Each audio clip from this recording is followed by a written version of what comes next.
اعوذ باللہ من الشیطان الرجیم بسم اللہ الرحمن الرحیم۔ السلام علیکم ناظرین، آپ دیکھ رہے ہیں اسلامک وظیفہ بائی انم۔ ناظرین، جن لوگوں نے ابھی تک چینل کو سبسکرائب نہیں کیا ہے، سب سے پہلے چینل کو سبسکرائب کر لیں تاکہ آنے والی تمام ویڈیوز آپ تک بآسانی پہنچ سکیں۔ تو ناظرین، ویڈیو کا آغاز کریں گے درود پاک پڑھ کر۔ اللہم صلی علی سیدنا و مولانا محمد عدد ما فی علم اللہ صلاۃ دائمۃ بدوام ملک اللہ۔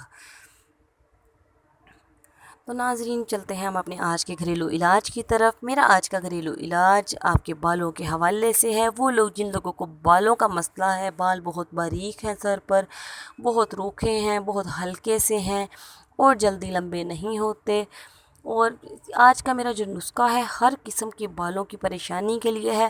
اس سے آپ کے بالوں کی خشکی، سکری اور آپ کے چھوٹے بال لمبے ہو جائیں گے، چمکدار ہو جائیں گے، اور بالوں کا ہر قسم کا مسئلہ حل ہو جائے گا اگر آپ یہ گھریلو علاج کر لیں۔ تو ناظرین، اس کے لیے صرف آپ کو 2 تیل لینے ہیں، اور وہ بھی آپ کو کسی بھی پنسار اسٹور سے بآسانی مل جائیں گے۔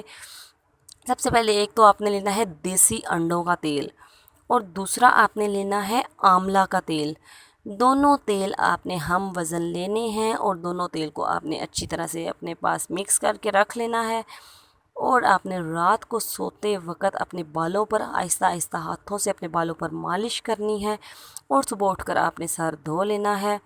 15 دن میں آپ کو اس کا کمال نظر آئے گا کہ آپ کے بال کتنے حسین اور چمکدار ہو جاتے ہیں، گھنے ہو جائیں گے اور لمبے ہونے شروع ہو جائیں گے۔ آپ کو خود اندازہ ہو جائے گا کہ اس تیل سے آپ کے بالوں کو کتنا فرق پڑا ہے۔ اوکے ناظرین، اپنا خیال رکھیے گا اور ہمیں دعاؤں میں یاد رکھیے گا۔ اللہ حافظ۔